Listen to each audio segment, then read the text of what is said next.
Hello. This is Fugly Old Mate again.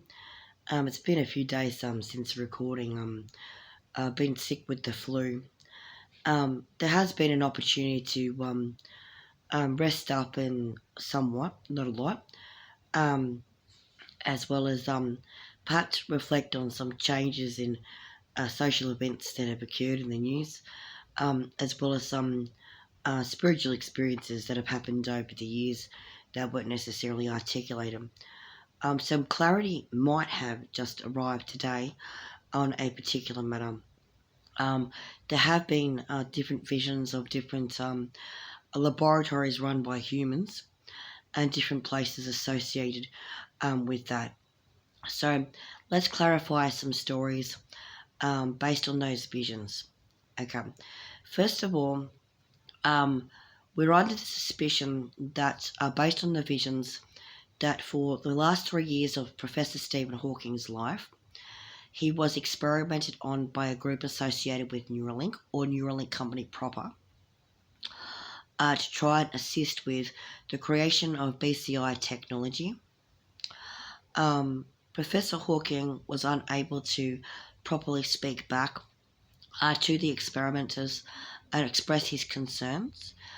He was also unable to give fully informed prior consent due to his disability having been long term, despite already having a computerized device attached to his wheelchair, which he, of course, was able to use to communicate some of his scientific ideas to which the world is in receipt of today.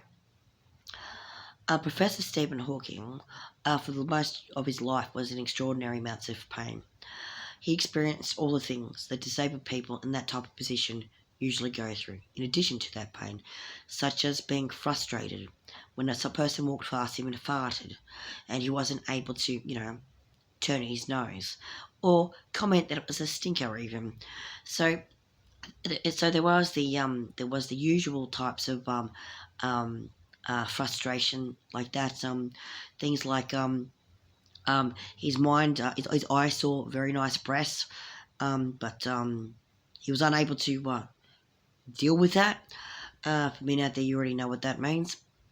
So Jim Jeffries did a good skit on that sort of thing. Professor Hawking would have appreciated that, quite frankly. So Professor Hawking was a man who was carrying a lot of anger associated with his pain, as he carried repressed rage as a consequence of being continuously manhandled, frustration that he could not physically contribute to the people around him, frustration that the best way that he could experience motion was by uh, being in periodic dissociative states. And so a man in an extremely painful situation like that, who was in a dissociative state as a consequence of his disorder and the pain that it caused, doesn't sound like a wise person to experiment on. However, it sounds like the kind of person that they would target, because in that particular day and age, Professor Hawking was touted as being part of what's called the New Atheist League in the USA, which includes people like Dr. Neil deGrasse Tyson. This is a auxiliary to the AI transhumanist groups. The New Atheist League is not the same. They're just people who don't believe in religions and are outspokenly against it. The AI transhumanists, however, are people who believe that cybernetics can enhance people. Now, on the subject of Professor Hawking, his intelligence didn't need to be enhanced. Most people argue he had plenty of it already. What he needed to be able to do was move, to wipe his own backside, to pull his own cock, and to tell people to stop farting in his face. That would have really helped that man probably more than anything. The concern is for the last 3 years of his life, between the years 2015 and 2018, he was periodically taken to a facility somewhere between Saratoga and Palo Alto, or an equivalent facility in the United Kingdom, where he was put under measurement devices and surrounded by computers in a room. Okay, so there was all these computers in a room operating like a circle with a platform in the middle, and he was positioned on the platform with the equipment attached to him. and all these computerized devices around him, and then these glass windows behind that. Okay, that looks kind of similar almost to a sort of military facility, but isn't necessarily the case. A person in his position, having not been raised with computers and televisions, was not actually accustomed to, wasn't actually used to things like being saturated with satellite dish information and whatever else. A person of his generation more generally has trouble discerning that type of information. So when someone in that position, when the devices are attached and stuff like that to take the measurements or whatever, they weren't just measuring his brainwaves; they were attempting to manipulate them. Okay, to try and get to see if they could produce particular thoughts and stuff like that. They were doing rigorous invasive experiments. Okay, and apologies to the Hawking family if this is not the case and we haven't perceived the correct recipient, okay, or the correct experimentee. However, there was an experimentee that's associated with that information, okay, that did experience those things, and they experienced traumatic stuff and were unable to speak out. Okay, so that particular individual we're trying to speak out on behalf of today, whoever you are, we suspect it was Professor Stephen Hawking, but we don't actually know for sure, just to clarify to the Hawking family in case that's not true. Okay, so they would probably be very embarrassed. So Neuralink and stuff like that want to cover up. It was Professor Stephen Hawking. They just couldn't live with themselves. But the thing is, though, he's exactly the kind of bloke that they actually would take in for that, because he's a man that dedicated his life to scientific inquiry and was a humanist, not a transhumanist, and was someone that wanted to make sure that he left a legacy that was as fulfilling as possible. That he was probably under some kind of pretense or promise that whatever he went through, well, he was in pain anyway. Might as well be for the benefit of humanity. And that's the kind of stuff that they've been taking advantage of with disabled people more generally. When they've been doing experiments on people, especially invasive experiments like that, they've been making false promises that they are going to better humanity by creating better assistive technology, or even removing the diseases and disorders. However, typically what you find is that in some cases, the Musk Brigade, for example, will come out with, say, a $200 wheelchair, but there's absolutely no improvement to the patient's well-being or condition. They might just get assistive technology or get connected up to a computer. They can communicate occasionally. Okay? The actual treatment and cure for the diseases is yet to come. Okay? This is despite millions and millions of dollars and billions of dollars being funneled to research societies such as the Multiple Sclerosis Society, to which, to this day, has never put in a single guardrail in a single bathroom for a single MS patient in Australia. They haven't even sent a single social worker to a single MS Society client's house. Okay? Not even once. If an MS patient in Australia, for example, becomes homeless, the MS Society sends them to Mission Australia or to the Salvos. They don't help with that. Okay, so what you'll find with that is that a lot of these so-called research societies, that might be an example of research societies that are supposed to be there to generate income so that the research scientists can look for cures for those diseases, are not doing so. They're building up piles of research which, if you are a trained researcher and also a patient and you read them, you can see that the doctors are lying to you. In the case of MS. In the case of someone like Professor Stephen Hawking, if you talk to him about it, if he was subjected to such a thing, he would not being able to speak out. He would be surrounded by people who believe he's colleagues, so he'd have some kind of bias associated with that. He would be convinced that he's trying to help humanity, but he probably won't survive to see the results, so he might as well try. Okay, so he might not necessarily have been aware of just how cruel what was happening was, and how little it was about his best interests, and how what it was really about was about but increasing mind control tactics for humanity, and about the militarization of the community. Okay, something to which you can guarantee that Professor Stephen Hawking did not support. Okay, he was actually a good man. Okay, so we're going to put that out. He was a good man. In this story, whether he was involved in that particular incident or not, he's still innocent. So, on that topic, taking advantage of people with disabilities, okay, is something that the dark side of research has done before, particularly when it comes to the military. Okay, unlawful experimentation on disabled people is not a new thing. Okay, they take advantage of them on the promise that they could be helping humanity later on, but actually they're not. Okay, they're trying to create situations where they can have total mind control capacity of the community at large. Take, for example, some information associated from the MS Society's research into multiple sclerosis. They say things like diet doesn't influence is not associated with MS relapses, but it's actually the case that diet can clearly be associated with it when you consider things like uh, casein and the fats in milk. In certain patients who are allergic or dairy intolerant, can and does actually inflame their immune system and increase the probability of MS relapses as a result, particularly if the immune system has been misprogrammed as a consequence of a disease like the Epstein-Barr virus, which might confuse milk fats with myelin sheaths. And because of that simple potential relationship there in those particular patients, you actually have a causal mechanism to work with. But the MS Society and the MS nurses and doctors read up to you, diet's got nothing to do with it. Okay, diet's got nothing to do with it. Okay, vitamin D deficiency typically it's a precursor to the illness, but going outside's got nothing to do with it. Okay, just take vitamin T tablets instead, though. So that what they're basically saying there is that they don't know what the cause is, but they have all these different things that if you treat them, the disease would go away.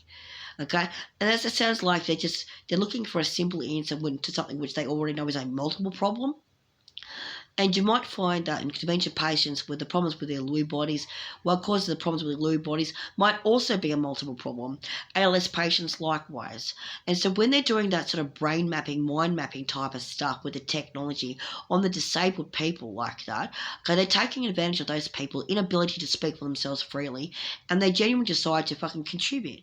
When somebody's feeling severely disabled, okay, the independence has been taken away. You were talking about absolute adults.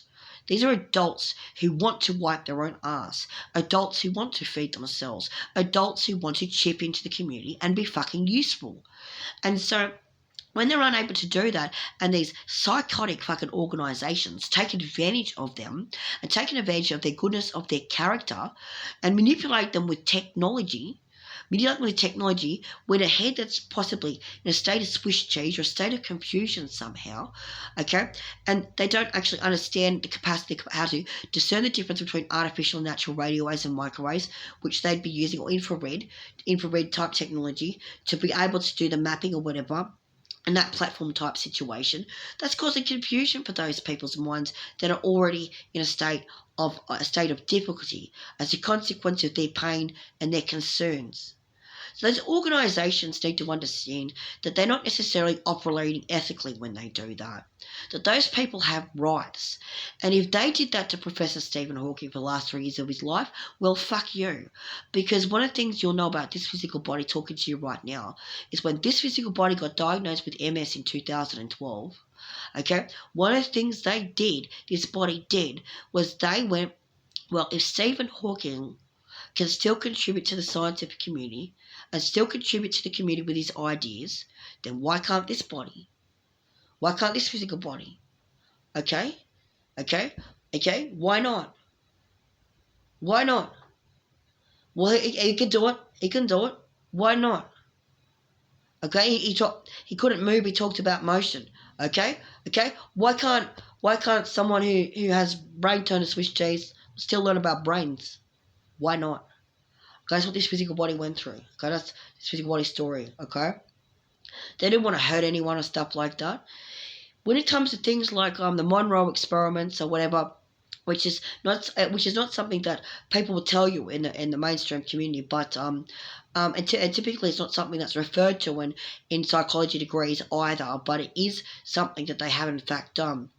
Okay, it is the case you can find out about MK Ultra, and from sociology, and you will learn about findings that came from MK Ultra in mainstream neurology and psychology as well, such as Hebb's rule, for example. Hebb was actually working with Ewan Cameron at one point, so unfortunately, some of the findings in mainstream neurology are already unethical. Nonetheless, nonetheless, nonetheless, nonetheless, even with that type of thing there, okay, you see, so that's the ethics and research aside, let's talk about some other findings, because so they're probably interested more in the spiritual stuff, okay, so with the visions or whatever else. So other visions included this, okay. So approximately 3 to probably actually closer to 5.5, 6 years ago. So things started to change for Julian Assange about 5.5 to 6 years ago. The mainstream news would tell you, and he would tell you through the mainstream news, that he was actually in some kind of house arrest situation in the United Kingdom. That he had previously been, charged with rape in Sweden. Okay, and somewhere around where that was going on, some kind of kerfuffle going on, where the United States wanted to extradite him for espionage charges, and somehow he's wound up in the United Kingdom under the house arrest. And that was going on for quite a fair few years, okay? Probably 12 years or so. And so what happened there, okay, this is the part that you won't see, okay? What happened about 5 or 6 years ago is that he was taken to not 5 or 6 years ago, actually it was less than that. 5 or 6 years ago, things started to change. Just clarify this. A deal was made between the CIA and NATO, and therefore affected the UK. So to try and explain how this works a bit better. So Assange was down in about March or April last year in 2024, was taken from the UK to one of to an office in the new NATO building in Sweden, because Sweden had joined NATO. So one of the NATO offices there, and it's a room with these blue curtains in the background and these black tables.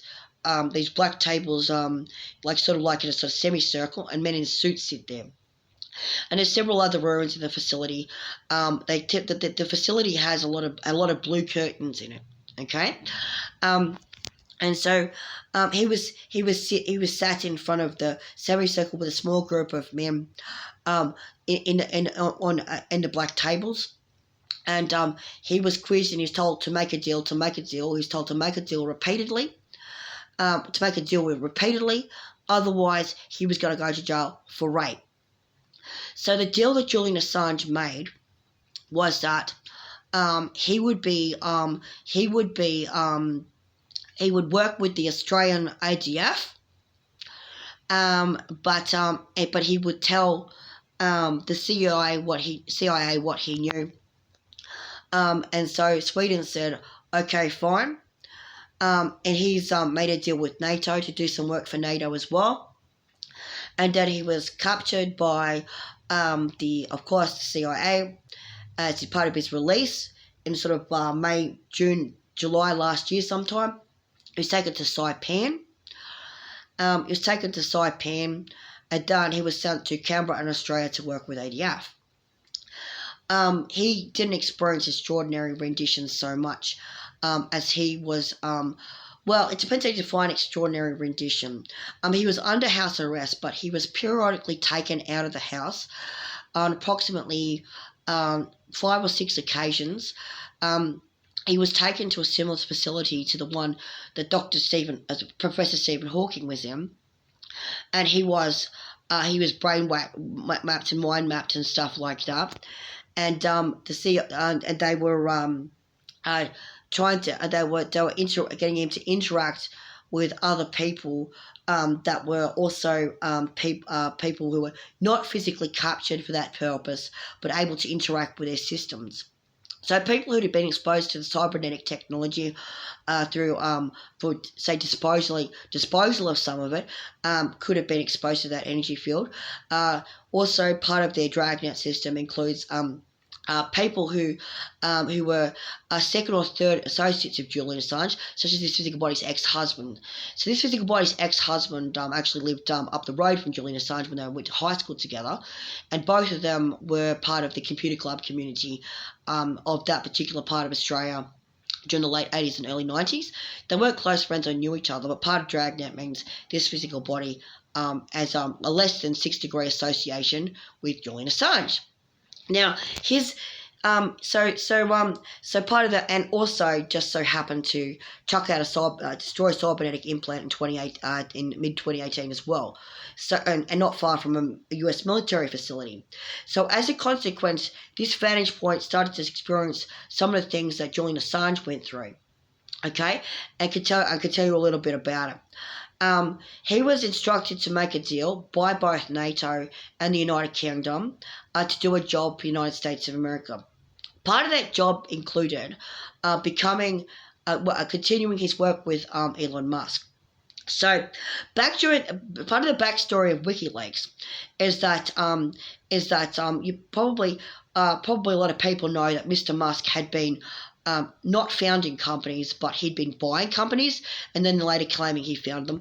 SpaceX is an example of that. He didn't buy SpaceX in 2002 or found it. That was closer to 2006. So he's moved from project to project. So he's gone from PayPal, okay, to SpaceX, okay, or PayPal to Tesla type of thing. That's kind of how he's moved, okay. With Assange and a group in Melbourne founded WikiLeaks probably around about the same time they were working on that project. And one of the early WikiLeaks just so happened to be from PayPal through the Visa MasterCard scandal. So the timing of that sort of roughly coincides with Musk's signature backstabbing behaviour. So that guy typically goes in, stirs things up, uses them up, okay, then he goes for narcissistic discard, okay, and then sometimes in a backstab. And he did the same thing with PayPal when he leaked Visa and MasterCard stuff to WikiLeaks. Okay, so Musk was the leak in that case, and he leaked directly to Assange, and that's how they first came in contact with each other. So because of that, the CIA was actually interested, or most likely the USSF, was actually interested in Assange being in close connection with Musk somehow, so that they would so certain types of things would come to pass. Okay, what they specifically wanted was to ensure that that they were in charge of both the military wanted greater control over the corporate activity, okay, because they were concerned that the corporations were having a footprint in more than one country, were operating under multiple jurisdictions, and the military could not control those corporations in another country. So take, for example, say, SpaceX. SpaceX, when it launches a rocket into outer space, okay, does so from American geography, which means it's covered by American law, and of course space treaties, okay, that are international, okay. But his SpaceX wants to launch a rocket from another country, and that country says, yes, of course you can. Then they'll go open a company over there, and it'll be covered by that jurisdiction. And subsequently, the laws that apply in each country are slightly different, okay? So when it comes to Chinese mind control technology and stuff like that, they've got plenty of it, just the same as the United States do, and Russia and NATO. The thing is how they apply those laws is different. How they do those things is different. And it has been the case for some time that the United States, because it has the propaganda of being a land of the free and the home of the brave, doesn't want people to know that that's the case at all. But China's like, oh, China of course they have mind control, but America not. Bullshit. They both do. And they have different military organisations that have been developing that technology, and different corporations which have been adapting from those patents. An example of a company that has been adapting from those patents is, of course, Neuralink, which is, guess what? One of Elon Musk's numbers. So there's little silver button things that they put on people, okay? They show pictures of from Neuralink, okay? Outdated pieces of technology, okay? The implantation technology has been so advanced for some time that it's actually for the military level, for the cyborgs division that's coming out in 2030, okay? They actually have implants that are the size of this finger, this tip of this finger here. Okay, right here, this see that there, the pinky there, the top there, okay, and thinner, okay, when assembled as nanobots, okay, in the soldier's brain, not the civilian, the soldier. Okay, and those things are able to engage in back-to-base operations through commercial telecommunications infrastructure using carrier wave signals that are outside the normal consumer level telecommunications bandwidth. And so, as a consequence of that, like we'll go back a step and stuff like that. If someone was to destroy one of that, it just happened to accidentally, and accidentally is the correct word, acquire one of those cybernetic implants and smash them. Okay, outside Pie and Goat, no less probably because they thought it was disgusting and they wanted Pie and Goat to know they didn't like them. They probably shouldn't be too surprised if the military does a dragnet for the next couple of years afterwards and discovers that their ex-husband happened to live up the same street as Assange for a couple of years, and in their long term go to the stealth corner where you least expected type of thing, way over there in the back type of thing. You wouldn't think of that file because it's too old and that's too much of a long shot type of thing. You'll probably find that this face here actually experienced some of Julian Assange's extraordinary rendition. I could tell you it was nowhere near as bad as he claimed it to be. What they were relying on is what's called guilt tripping. They wanted Assange to feel like if he didn't pony up and play ball, then the community would in fact get hurt. They confirmed his biases, that there was military technology involved that was affecting the community and stuff like that. The fact that Assange is working with the ADF hopefully is in the best interest of Australians. We don't know that it is. The truth is, though, is that ASIO does, in fact, already know about the cybernetics technology or the implant technology associated with the military.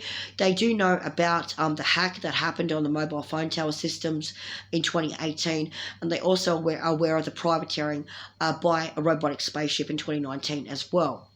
And all of these things are associated with the United States military and SpaceX, and in part is related to Julian Assange's extraordinary rendition in 2024. So we can confirm that that we don't actually have any reason to believe that before 2024 he was experiencing that, unless they were using multiple candidates to cause it. So they're relying on community guilt. They use a community guilt tactic.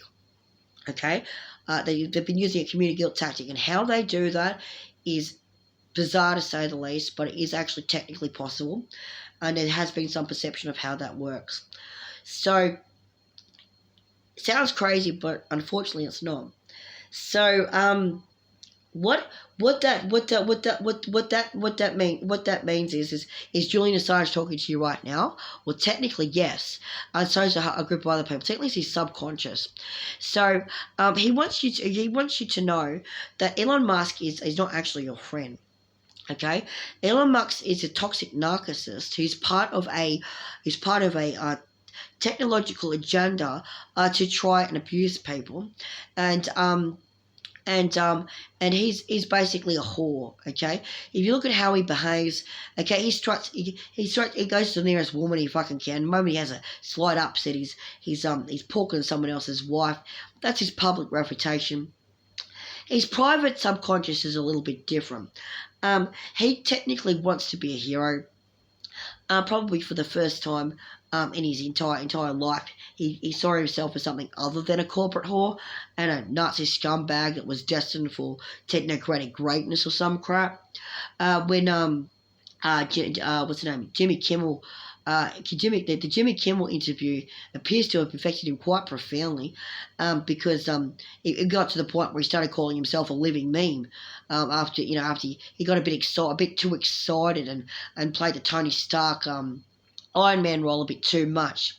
That man has numerous insecurities, okay? He's a very insecure man. So Mr. Musk is an insecure man with low self-esteem, okay, who props up his self-esteem issues with drugs, okay, with women, okay, with fast cars, okay, things like that, and comes from the bully boy camp of people who were taught to believe that he is better than other people because he has more money, and that other people want to be him because he has more money, when other people can see that he's actually an emotionally weak character, who relies on soul thieving practices, mind thieving practices, and other forms of satanic strategies, including technomancy, to be able to derive any sense of esteem at all. Okay, so technically, Elon Musk is Lawnmower Man. Have a nice day.